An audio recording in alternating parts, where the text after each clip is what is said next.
कभी सोचा है कि एक बहुत ही मामूली सी बस यात्रा किसी को जिंदगी का सबसे बड़ा सबक सिखा सकती है? आज हम एक ऐसी ही कहानी का विश्लेषण करने वाले हैं और यकीन मानिए, ये सिर्फ एक भूत की कहानी नहीं है, बल्कि उससे कहीं ज्यादा गहरी है।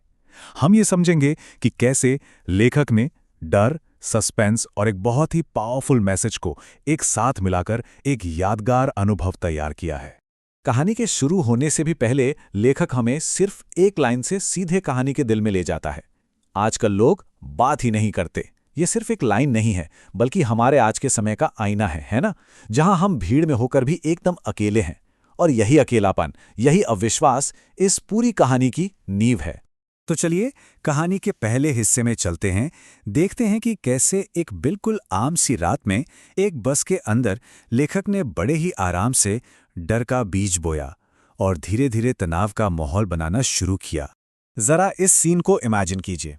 रात के 10 बज रहे हैं, बाहर बारिश हो रही है और बूंदें बस की खिड़कियों पर धीरे धीरे फिसल रही हैं। ये शहर की आखिरी बस है और अंदर का माहौल तो बाहर से भी ज्यादा ठंडा और खामोश है।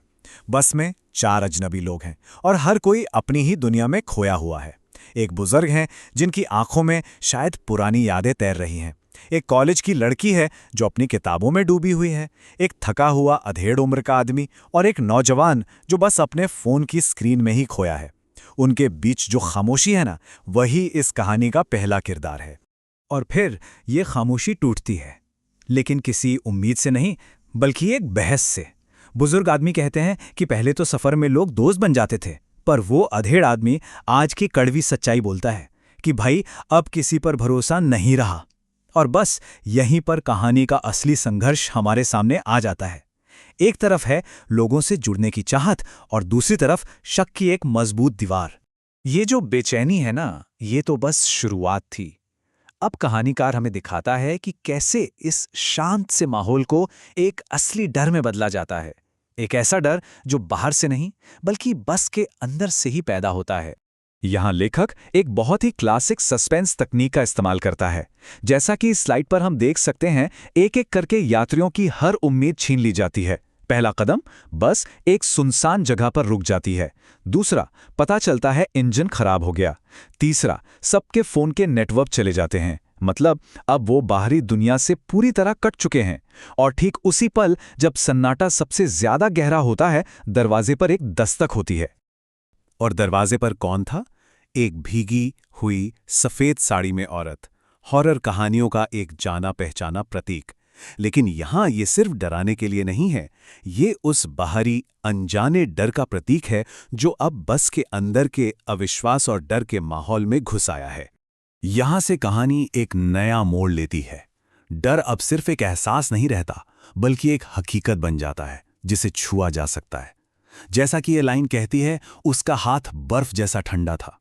ये ठंडक सिर्फ जिस्म की नहीं, यह मौत की ठंडक है। एक ऐसा अलौकिक डर जो अब हर यात्री की रगों में दौड़ने लगता है। अब हम कहानी के तीसरे और सबसे जरूरी हिस्से पर पहुंचते हैं, यानी कि क्लाइमैक्स पर।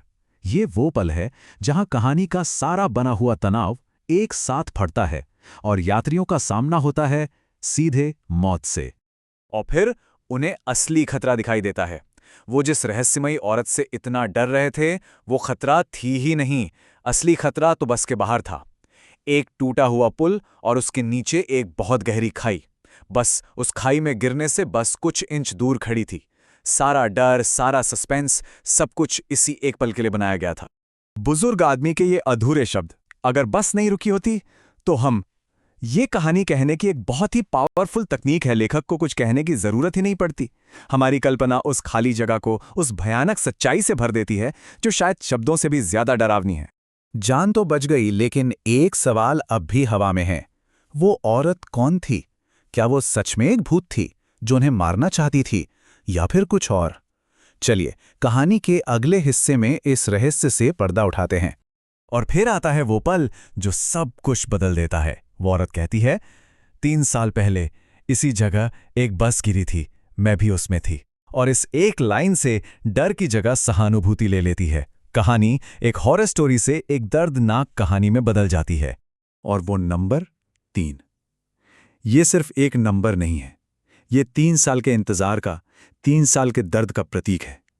यह हमें बताता है कि वो आत्मा कितने समय से उस भयानक हादसे को दोबारा होने से रोकने का इंतजार कर रही थी। और यहाँ कहानी का सबसे बड़ा ट्विस्ट आता है। जिसे वो सब एक डरावना भूत समझ रहे थे, वो असल में एक फरिश्ता थी। उसका मकसद डराना नहीं बल्कि बचाना था। उसने वो किया जो 3 साल पहले उसके लिए किसी ने नहीं किया था। तो इस भयानक रात के बाद आखिर बदला क्या?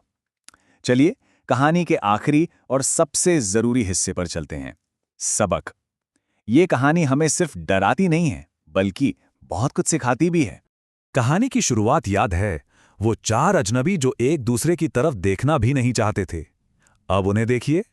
इस स्लाइड पर जो पहले और बाद में का फर्क दिखाया गया है, वही इस कहानी का असली संदेश है। उस एक भयानक अनुभव ने उनके बीच की अविश्वास की दीवारों को तोड़ दिया और उन्हें इंसानियत के एक धागे में बांध दिया। बुजुर्ग आदमी के ये शब्द, हर अजनबी डरावना नहीं होता, कुछ फरिश्ते भी होते हैं, असल में इस कहानी का दिल है। ये उस डर को सीधी चुनौती देता है जिसे हम सबने कहानी की शुरुआत में महसूस किया था। यह हमें याद दिलाता है कि कभी-कभी मदद उन जगहों से आती है जहां से हम उसकी सबसे कम उम्मीद करते हैं। तो ये कहानी हमें इसी एक सवाल के साथ छोड़ जाती है, क्या हर अजनबी वाकई डरावना होता है?